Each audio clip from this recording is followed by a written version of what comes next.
Okay, let's look at some work, energy, and power questions. There's also a momentum question in here, but mostly this is work, energy, and power. So when we do work, energy, and power, we must remember that work is equal to the force times the displacement times the cos of the angle between the force and the displacement.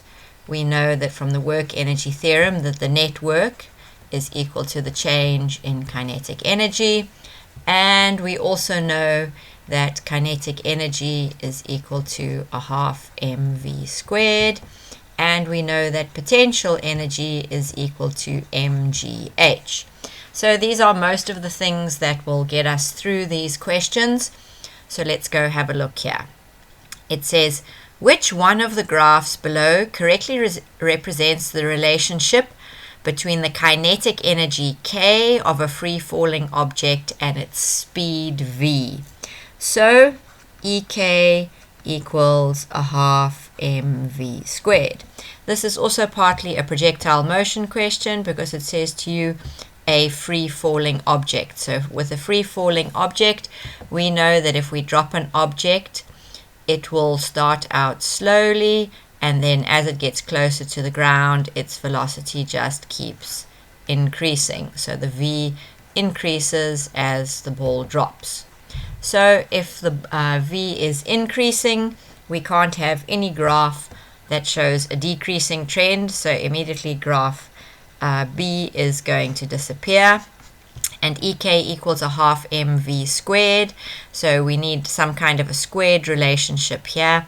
We can also cross out graph D, okay, because it says a free-falling object, and this object is not starting from, I suppose we could say that its V was 0, but this one is just actually getting slower as it falls. We want something that's getting faster as it falls. Those two are both decreasing graphs, so we need an increasing graph, and the answer is this one because EK is a half mv squared. This graph is an exponentially increasing graph. The other graph is a directly increasing graph, so it's wrong. Now 1.2 says the graph below represents the relationship between work done on an object and the time taken for this work to be done. The gradient of the graph represents what? So before we look at the answers, let's have a look here. If we say gradient, the gradient is the change in y over the change in x, however you like to write it. So what quantities have we got here? We've got the change in the work on the y-axis, and what is on the x-axis? The change in the time. So anything that is the change in work over time, that is power. Because power is the rate of doing work, and rate means you divide by time. It can't be momentum because momentum P equals mv, so that is not what the gradient is. It can't be kinetic energy because that's a half mv squared, and we don't have those things on the graph. And it can't be potential energy because that is mgh. So that is no good for any of us. The answer is power. Then we can have a look here. What's next? Okay, this question is in actual fact a momentum question that's snuck in here, but let's have a think about this. Okay, so momentum, we use this sometimes with these kinetic energy questions. We've got P equals mv, and then we know F net delta t equals delta p. This is our impulse formula. So this one's momentum and this one is impulse. Okay, so it says to you, a person drops a glass bottle onto a concrete floor from a certain height and the bottle breaks. The person then drops a second identical glass bottle from the same height onto a thick woolen carpet, but the bottle does not break. So if you think about this, bottle 1, if it broke, must have a force on it that is stronger than the force on bottle 2. Okay, so how would one of these get a bigger force? We know that the change in impulse, yes, the change in impulse is m v final minus v initial. Okay, so what will make this have a smaller force on the bottle that didn't break? The smaller force on the bottle that didn't break has to have come from you changing the time. This is just like an airbag.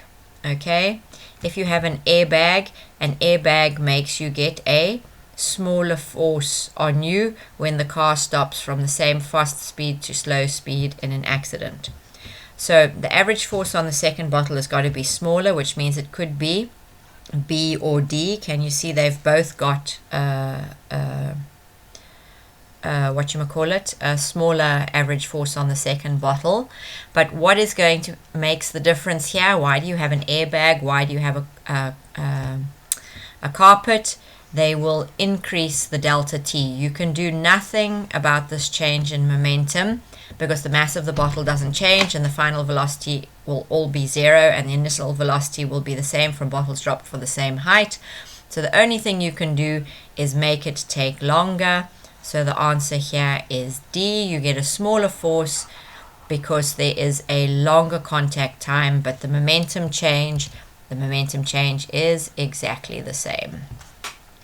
Now it says to you, a block of mass M is released from rest at the top of a frictionless. If we know frictionless, we can conserve energy. Okay. So a block of mass M is released from rest at the top of a frictionless inclined plane QR as shown below. The total mechanical energy, let's think what's mechanical energy. Okay, EP plus EK equals EM. That's our mechanical energy, the potential plus the kinetic energy. So it says to you the total mechanical energy of the block is EQ at point R, and so it's EQ. It says mechanical energy is called EQ over here, and it's called ER over here. But now it's just told you that we are on a frictionless plane, which means energy is conserved. So if energy is conserved, and it asks you what's going on with the mechanical energy, the answer has got to be either B or C, because these are the only ones that say, if you have a look, EQ equals ER, which is what we've got because we've got an isolated system. So we're going to ignore A and D completely. Now we want to know what's happening to the kinetic energy. Well, if it says to you the block is released from rest, which it says in the question, this block is going to, its final velocity is definitely going to be bigger than the initial velocity. It is definitely going to go faster because of the weight pulling it down the slope. The force due to gravity makes it accelerate down the slope. So the kinetic energy is going to have to be bigger at R than it is at Q. At Q there is a lot of potential energy because of its height, but at R there is a lot of kinetic energy. The block is moving faster. So 1.4, we've got a choice of B or C, and we want to know which one's got the bigger kinetic energy. The bigger kinetic energy is at R, so KR is greater than KQ. The kinetic energy cannot be the same, so our answer here is going to be B. Then let's see, where are we going now? It says to you 1.5, a person lifts a crate vertically upwards. So we had the crate here and it went vertically upwards. It ended up here through a distance h. The person does work x in a time t. Okay. The person now lifts the crate vertically upwards at a constant velocity through the same distance. So this is the same distance, h is the same, but t is now 2t. The work done by the person on the crate will now be, okay, well, it said to you the work was x. So work equals the force times the displacement times the cos of the angle. The thing here is, it said to you h and h, they are the same. So delta x is not changing. We're in the same direction. The cos of theta is not changing. That just leaves this force to change the value of the work. But the fact of the matter is, what are you working against? You are working against gravity. It is like a constant force. You are going to have exactly the same amount of work. So in this case, the answer, the work done, will be B. It is exactly the same. If they had asked you about the power, you needed to be worried about the time. But for this question, the time is completely irrelevant because they did not ask you about power. They asked you about how much work was done, and that only depends on how large is the force and how far did you displace it. And because we're working against gravity, it is exactly the same. Now this one says, if the net work done on a moving object is positive, now remember work is a scalar. What does the sign of the work tell us? It tells us if we're adding energy to the system or taking away energy out of the system. So the net work, remember the formula, equals W net equals delta EK. So if W net is greater than 0, it means the delta EK is greater than 0. So a half mVF minus VI is greater than VF squared, minus VI squared. That means the VF must be bigger than the VI. So the kinetic energy of the object has to have increased. So the answer is B. Now it says to you, a ball falls from the edge of the table. So here is my table, here is my ball, and it is going to fall from the edge of the table. Ignore the effects of air friction, so we are an isolated system. Which one of the physical quantities associated with the ball during the fall remains constant? So now let's have a look at this one. The weight. What is the weight? The formula for the weight, W equals mg. Well, while the ball was falling, did its mass change? That would be a no. Did the acceleration due to gravity change? No, we did not move off the planet. So I'm pretty sure that this is the correct answer, but let's check everything else. Momentum, P equals mv. Did the mass of the ball change? No. Did the velocity of the ball change? Yes, it did. The ball was being accelerated, so the momentum has definitely changed. C is kinetic energy. Ek equals a half mv squared. The half stays the half. The m does not change, but the ball is falling, so the velocity is increasing, which means the kinetic energy is increasing, so that is not staying the same. And the final one says the gravitational potential energy, which is equal to mgh. Did the m change? No. Did the g change? No. But did the h change? Yes. As the ball fell, we went from h to 0. So the gravitational potential energy decreased, which is not the same as remaining constant. So the answer has to be A. Then let's keep going here. When the net work done on an object is positive, so then what have we got here? We've got the formula W net equals delta EK.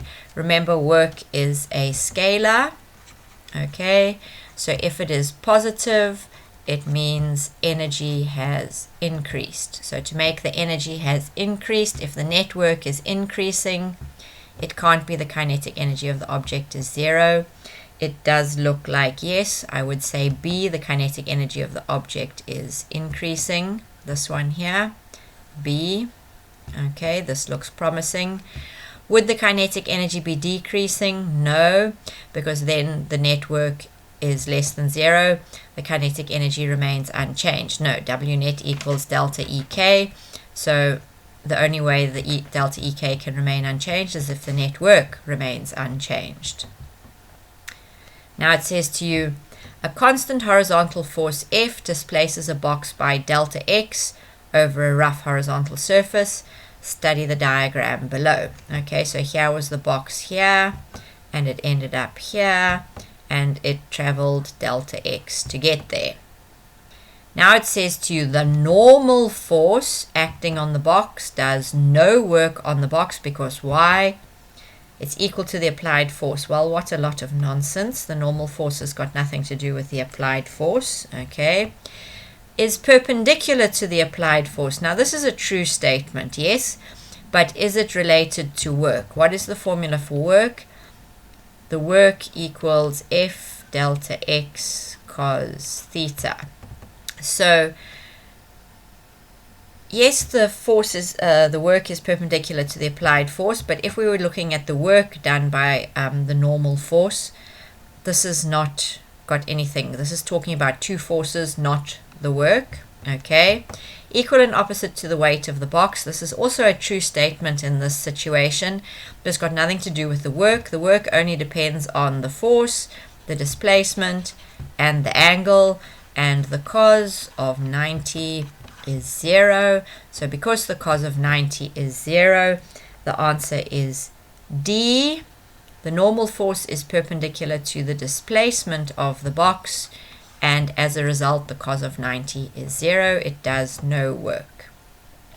Now this 1.10 we need to think about a little bit. Okay, it says the net work done on an object to increase its speed from rest, which is 0 meters per second, to v is w. So let's have a look here. Let's write this formula. W net equals delta EK. So it says to the network, we're going to call it W. It's equal to a half m VF squared minus VI squared. And in this case, what we're going to do in this question is the half and the m are not going to play any role in this because they don't change. So we're going to ignore them. So what is affecting the work? It's going to be v squared minus 0. Okay, so the work is going to be equivalent to v squared minus 0 squared in the first situation. So the work is equivalent to v squared. Now it says to you, how much net work must be done on the same object? This is why we're ignoring the half m, yes. How much net work must be done on the same object to increase its speed from v to 2v? So this is still vf squared minus vi squared. Okay, so the net work is going to be equivalent to, in this situation, what is my speed? It goes from v to 2v. So my final vf is going to be 2v squared minus v squared. So 2v squared, okay, is actually 4v squared minus, this leaves you with 4v squared minus v squared, which gives you 3v squared. But the work is equivalent to v squared from the original equation here. And now I've got 3v squared. Okay, can you see here, if we take 2v and we square it, we end up with 4v squared, and 4v squared minus, see, it didn't say to you here, what is it to increase its speed from 0 to 2v? It says to you from v to 2v. So it's 2v squared minus v squared, and by algebra this gives you 3v squared, but v squared is equivalent to w. So the answer here is going to be C, 3w. Okay, because we went from 0 to v, and then we went from v to 2v. So they want to know what's the difference between here and here, not from 0 to 2v. And that's why the answer, you would think it's 4w, but nope. Read the question carefully. Okay, and then let's keep going here. It says if air resistance is negligible, the total mechanical energy of a free falling body. Well, this one is obvious. This is a law of the law of conservation of mechanical energy. In an isolated system, the total mechanical energy will remain constant.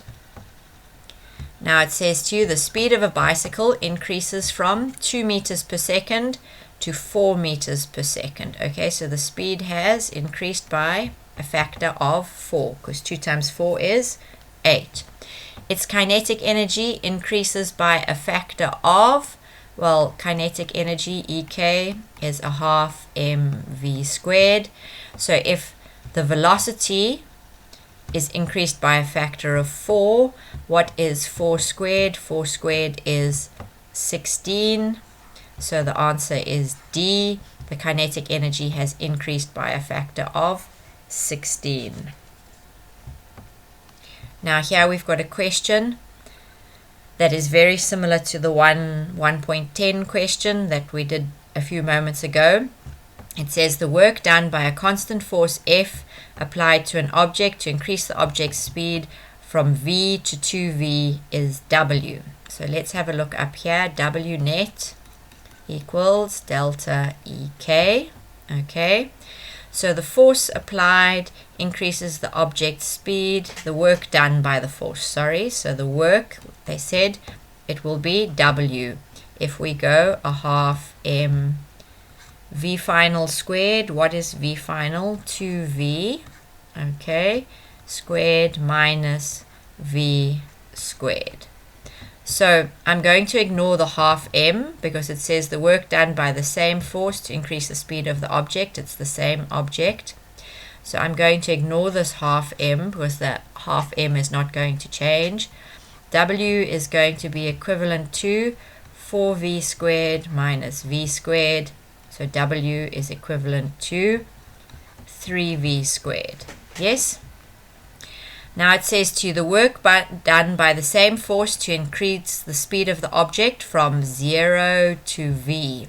So we're going to go again, W net equals delta EK, and we're going to go a half m, and the final velocity was v squared, the initial velocity was 0.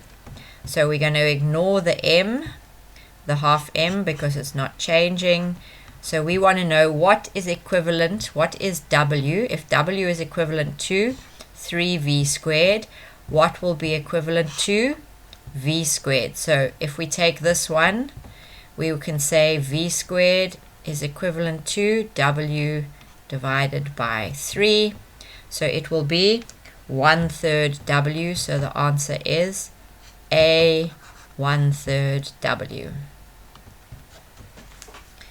Now it says to you, when the velocity of a moving object is doubled, so remember doubled means times 2, the net work done by the object is doubled. No, W net equals delta EK, and delta EK is a half mv squared final minus v initial squared. So there's a squared term in there, so it can't be doubling. Okay, it's got to be increasing by a factor of 4. The kinetic energy of the object is doubled. This one is also wrong because that is changing as per v squared, which means it's changing by a factor of 4. The potential energy of the object is doubled. We don't know anything about this. We can't be using this because we need to know where is the object in a gravitational field. When the velocity doubled, did it move further from the Earth? Did it move closer to the Earth? And besides, that depends on height, and when the velocity doubles, the displacement doesn't necessarily change the same way.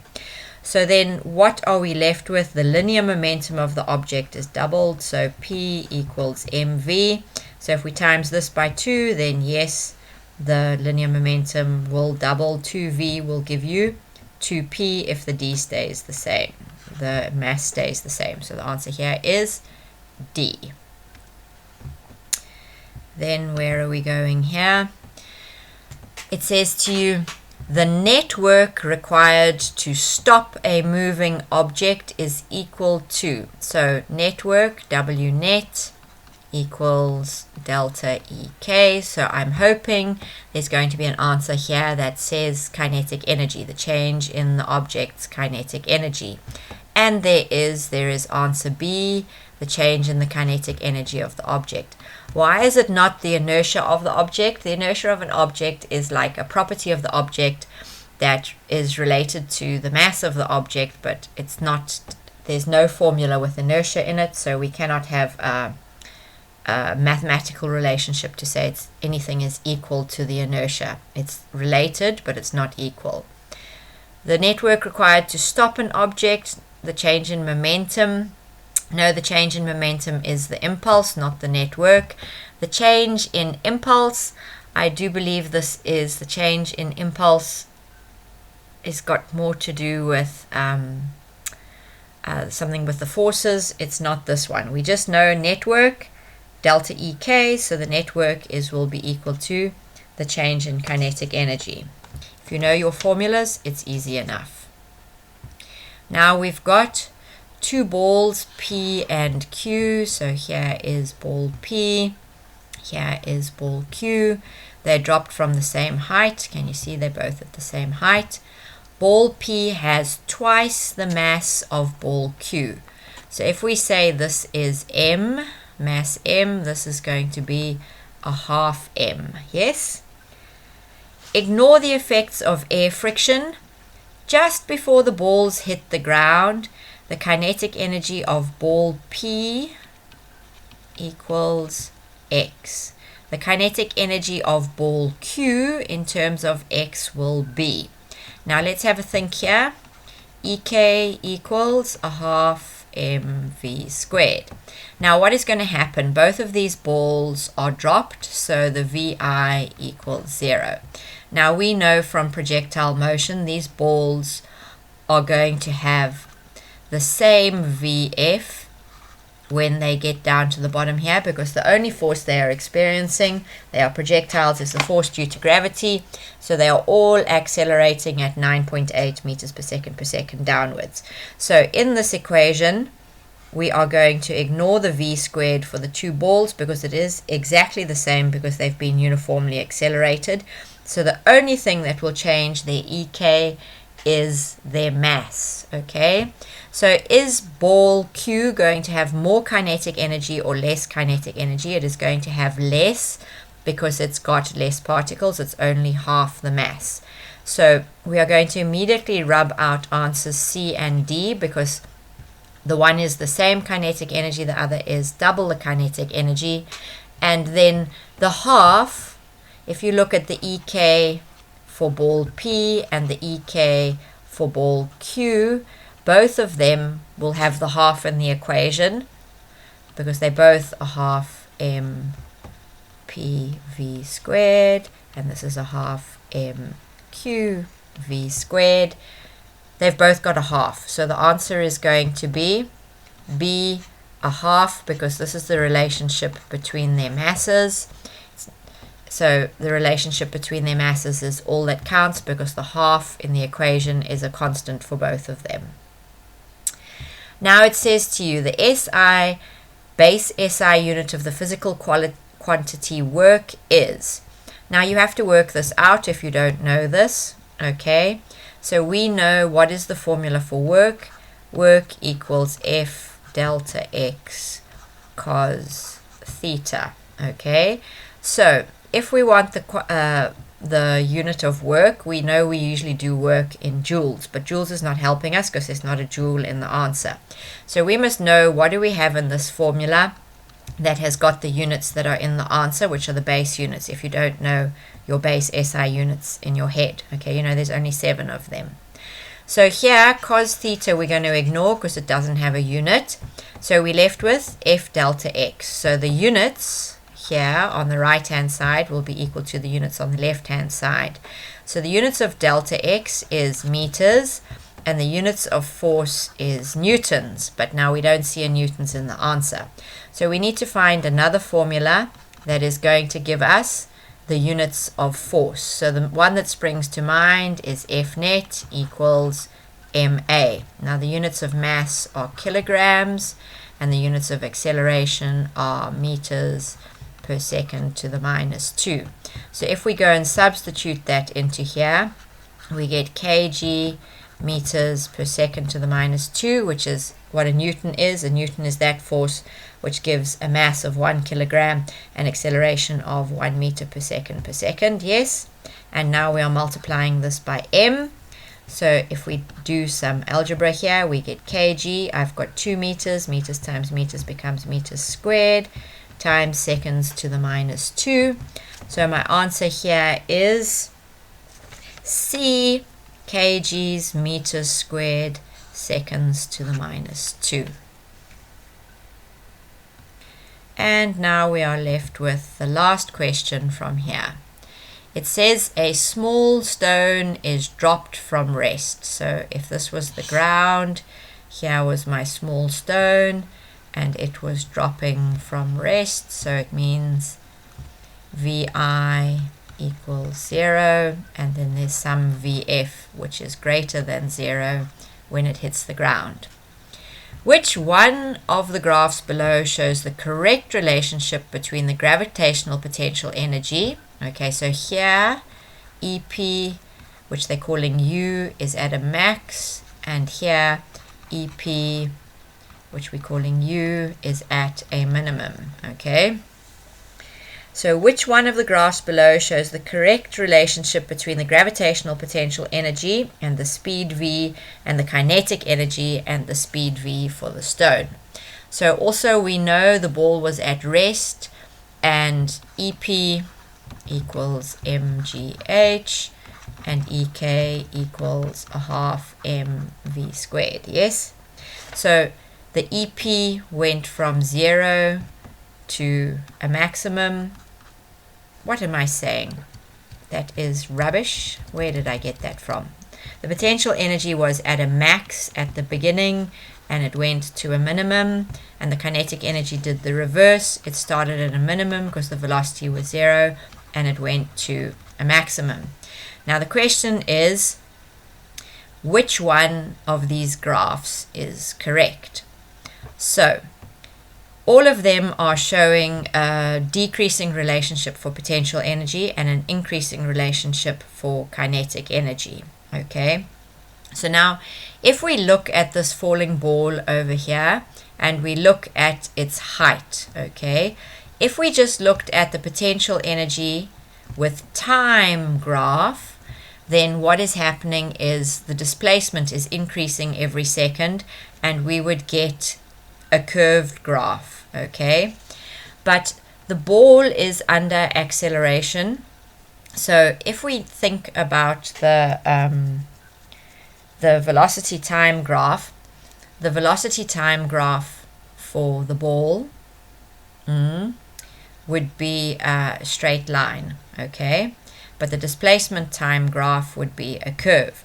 So bear with me here, because the potential energy is mgh.